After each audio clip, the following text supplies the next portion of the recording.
প্রিয় বন্ধুরা, থাম্বনেল দেখেই বুঝতে পেরেছেন নো সুনার হ্যাড ডটস দেন অথবা হার্ডলি হ্যাড ডটস হোয়েন বা বিফোর অথবা স্কার্সলি হ্যাড ডটস বিফোর ব্যবহার হয়ে থাকে। বন্ধুরা, এগুলো সাধারণত বাংলা অর্থ দেয় এরকম করতে না করতে, খাইতে না খাইতে, আসতে না আসতে, অর্থাৎ ভার্বের প্রথম অংশের ভার্বের সাথে এরকম কথাগুলো হতে না হতে, ঘটতে না ঘটতে, করতে না করতে, আসতে না আসতে, যাইতে না যাইতে, প্রথম অংশের ভার্বের সাথে এরকম অর্থ হয়ে থাকে। বন্ধুরা, আমরা উদাহরণ দেখলে আরও পরিষ্কার হব। প্রিয় বন্ধুরা, এই কোঅ্যালেটিভ কনজাংশনগুলো দ্বারা গ্রামারের যে টপিকসগুলো আমাদের জন্য খুব ইম্পর্টেন্ট, সেটা হলো বন্ধুরা, যেমন রাইট ফ্রম ভার্বের জন্য গুরুত্বপূর্ণ।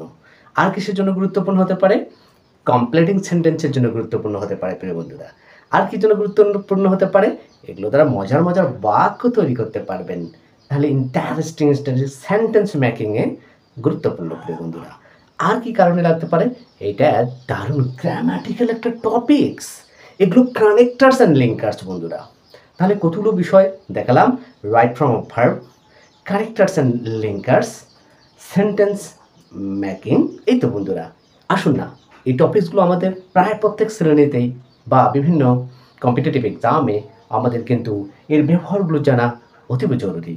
তো লেটস গো, মজা করে আজকে শিখে ফেলবো বন্ধুরা এই কনজাংশনযুক্ত বাক্যগুলোর ইংরেজি কিভাবে বাক্য তৈরি করে আর বাংলা অর্থগুলো কি হয়। ঠিক দুটো পাশাপাশি জিনিস শিখে ফেলবো। আর আমি আলোচনার ফাঁকে ধরিয়ে দিব কখন right from verb, completing sentence, কখন কানেক্টার্স লিঙ্কার্স, কখন বন্ধুরা সেন্টেন্স মেকিং, স্পষ্ট ধরিয়ে দেব। আশা করি আলোচনা জুড়েই ভিডিওটি দেখতেই থাকবেন। তো চলুন বন্ধুরা, আলোচনায় চলে যাই। তাহলে বন্ধুরা, আমরা দেখতেই পাচ্ছি যে এই তিনটার আমরা ব্যবহার দেখব।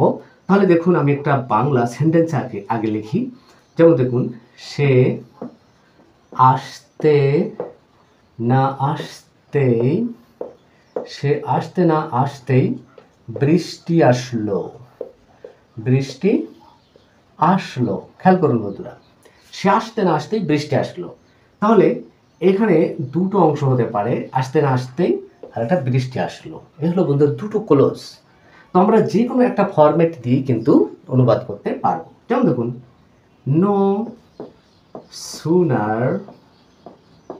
সুনার হ্যাড প্রথমে দিব। নো সুনার হ্যাড হি কাম। এখানে কেন কাম দিলাম? এই যে হ্যাড থাকার কারণে এই অংশের সাবজেক্টের পরে মূল ভার্বটি পাস্ট পারফেক্ট টেন্স হবে। খেয়াল করুন বন্ধুরা, কারণ আমরা জানি হ্যাড পারফেক্ট টেন্সের সাহায্যকারী ভার্ব। তাহলে এই অংশের ভার্বটি পাস্ট পার্টিসিপল হবে। কামের পাস্ট পার্টিসিপল কাম হয়। এবং এরপরে বৃষ্টি আসলো, এই অংশটি যুক্ত হবে বন্ধুরা দেন দিয়ে। কি দিয়ে? দেন। দেখুন, no sooner had dots then. Dots মানে কি? সেন্টেন্সের অংশটাকে বোঝানো হয়েছে। এরপরে দেন দিয়ে অপর অংশ যুক্ত হবে। প্রিয় বন্ধুরা, এই অংশটা পাস্ট পারফেক্ট টেন্স হয়, আর দেনের পরের অংশটা মনে রাখবেন পাস্ট ইনডিফিনিট হয়। কি হয়? Past indefinite. It rained. দেখুন, রেইনড, ইট রেইনড মানে বৃষ্টি আসলো। তাহলে বন্ধুরা, no sooner had he come then it rained. প্রিয় বন্ধুরা, এখানে দেখুন হ্যাড থাকার কারণে এই অংশ কি হলো?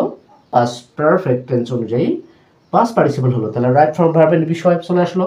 এবং দেনের পরে এই অংশ পাস্ট ইনডিফিনিট হলো। তাহলে যে অংশের ভার্ব চাওয়া হবে রাইট ফ্রম ভার্ব অপশনে, তাহলে এই অংশ পাস্ট ইনডিফিনিট করে পাস্ট ফর্ম করতে হবে এই ভার্ব, আর এই ভার্বকে পাস্ট পার্টিসিপল করতে হবে।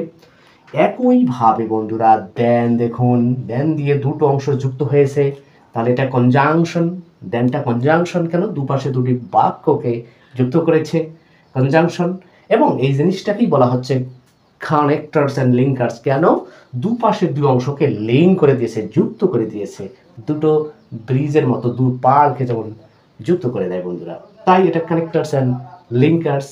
এটা কমপ্লিটিং সেন্টেন্স যদি বন্ধুরা এরকম থাকে, ধরুন এই সেন্টেন্সটা এরকম থাকতে পারে, হ্যাঁ, এরকম দিয়ে ডটস, ফাঁকা ঘর, তাহলে কমপ্লিটিং করতে হবে। অথবা দেন থাকলো না, দেন ছাড়াও কমপ্লিটিং চাইতে পারে এভাবে। তাহলে বুঝতে হবে নো সুনার হ্যাডের ব্যবহার এখানে এসেছে। তো বন্ধুরা, এইভাবে স্ট্রাকচার দেখে দেন সহ বাকি অংশ টেন্সের ফর্মুলা অনুযায়ী কমপ্লিটিং করতে হবে এবং একটা অর্থবোধক ক্লোজকে যুক্ত হবে। এভাবে কমপ্লিটিং চাওয়া হতে পারে। এবং মজার ব্যাপার হলো এরকম বাক্য আপনি যদি বাংলায় বলতে চান সেগুলো ইংলিশে কিভাবে তৈরি করবেন এই স্ট্রাকচার দিয়ে, তাই না? এভাবেই বন্ধুরা কাজ করতে হবে। আমি গোসল করতে না করতেই সে এসে গেল, আমি স্কুলে পৌঁছিতে না পৌঁছিতেই স্কুল বেল দিল, ঠিক আছে? এরকম আমি মাঠে পৌঁছিতে না পৌঁছিতেই খেলা শুরু হয়ে গেল। এরকম বন্ধুরা আমরা দৈনন্দিন জীবনের প্রয়োজনীয় বাক্য এই স্ট্রাকচার দিয়ে ব্যবহার করতে পারি। তাহলে বলছিলাম right from verb, completing sentence এবং সেন্টেন্স মেকিং। সেন্টেন্স মেকিং তো হচ্ছেই, দেখুন এই স্ট্রাকচারগুলো দিয়ে সেন্টেন্স মেকিং করতেছি। আমরা আরেকটা উদাহরণ দেখি এগুলোর ব্যবহার একটু দেই। বন্ধুরা দেখুন, আমি কলেজে যেতে না যেতেই মনির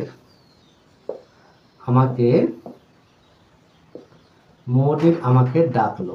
এগুলো পাস্ট অর্থ হয়ে থাকে সাধারণত বন্ধুরা, মনির আমাকে ডাকলো। তাহলে দেখুন বন্ধুরা, আমি কলেজে যেতে না যেতেই এটা হলো একটা ক্লজ, মনির আমাকে ডাকলো এটা হলো একটা ক্লজ, দুটো অংশকে যুক্ত করেছে। তাহলে আমরা নো সুনার হ্যাড দিয়ে করেছিলাম। এবার দেখুন ওই স্থলে আমরা কি বসাতে পারি? Hardly had. এই অংশ কি? আমি কলেজে যেতে না যেতে, তাহলে আই ওয়েন্ট গান। কেন গান বললাম বন্ধুরা? গো ভার্বের পাস্ট পার্টিসিপল, হ্যাড থাকার কারণে এই অংশ পাস্ট পারফেক্ট টেন্স হয়। Hardly had I gone to college, তাহলে আমরা এখানে কি বসাতে পারতাম? নো সুনার হ্যাড বসাতে পারতাম, স্কার্সলি হ্যাড বসাতে পারতাম, ঠিক আছে? তাহলে এই অংশ কি হলো? পাস্ট পারফেক্ট টেন্স, তার মানে রাইট ফ্রম ভার্ব। তাহলে এখানে কি দিয়ে যুক্ত হয়? হোয়েন, ঠিক আছে? দেখুন হার্ডলি হ্যাড হোয়েন বা বিফোরও দেওয়া যায়, এখানে কি দেওয়া যায়? বিফোর। তাহলে এগুলোই হচ্ছে বিফোর, হোয়েন, এগুলো হচ্ছে বন্ধুরা কানেক্টরস বা লিঙ্কার্স। হোয়েন মনির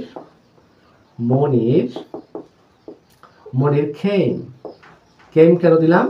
এই অংশ পাস্ট ইনডিফিনিট টেন্স হয়ে থাকে। তাহলে প্রিয় বন্ধুরা, এই ধরনের বাক্য আপনি যদি অভিপ্রায় স্পিকিংয়ে, রাইটিংয়ে, বলনে চলনে, বলতে লিখতে চান, তাহলে এই no sooner had then, scarcely had when বা বিফোর, বা হার্ডলি হ্যাড হোয়েন বা বিফোর ব্যবহার করে বাক্য মানে সেন্টেন্স মেকিং করতে পারছেন মনের মাধুরী মিশিয়ে।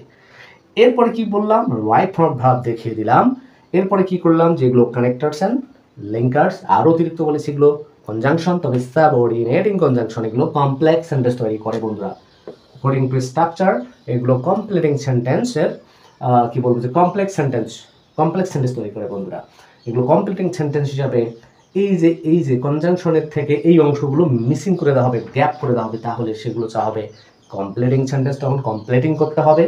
এ হলো বন্ধুরা অপশনগুলো, আশা করি আঙুল দিয়ে দেখিয়ে দিয়েছি। তো আমি বলবো যারা আমার ভিডিওটি এতক্ষণ পর্যন্ত ধৈর্য ধারণ করে দেখলেন, তারা এই নো সুনার হ্যাড দেন বা হার্ডলি হ্যাড হোয়েন বিফোর বা স্কার্সলি হ্যাড বিফোর যুক্ত করে বাংলা একটি সেন্টেন্স লেখে সেই সেন্টেন্সটির ইংলিশ লিখে কমেন্ট বক্সে আপনি কমেন্ট করবেন বন্ধুরা, এবং অনেকগুলো বাক্য আপনি কমেন্ট করতে পারেন। তাহলে কি হবে? আপনার মূল্যবান কমেন্ট দেখে আরও যদি দুই ভাই উৎসাহিত কমেন্ট করে, এভাবে একটা প্র্যাকটিস তৈরি হয়ে যেতে পারে বন্ধুরা। তো আসুন আমরা আজকের এই ভিডিওটি দেখে কমেন্টের মাধ্যমে প্র্যাকটিস করি। যদি কোনো ভুল ত্রুটি হয় আমি দেখার চেষ্টা করব, রিপ্লাই দেওয়ার চেষ্টা করব বন্ধুরা। তো আজকের ভিডিওটি বন্ধুরা কেমন লাগলো তাও আপনারা মতামত আকারে তুলে ধরবেন। কোনো পরামর্শ থাকলে তাও আপনারা কমেন্ট বক্সে লিখবেন। প্রিয় বন্ধুরা, যারা ধৈর্য ধারণ করে এতক্ষণ পর্যন্ত ভিডিওটি দেখলেন তাদেরকে স্যালুট জানাচ্ছি। আর যারা আমাকে সাবস্ক্রাইব করে, লাইক, কমেন্ট, শেয়ার করে আমাকে ভালোবাসা দিয়েই যাচ্ছেন, তাদের জন্য স্যালুট রইল। এবং বন্ধুরা এভাবে দেখতেই থাকুন, দেখতে দেখতে ভালো লাগা ও ভালোবাসা তৈরি হয়ে যাবে। দেখা হবে অন্য কোনো ভিডিওতে। Thank you so much for watching. Love you. আল্লাহ হাফেজ।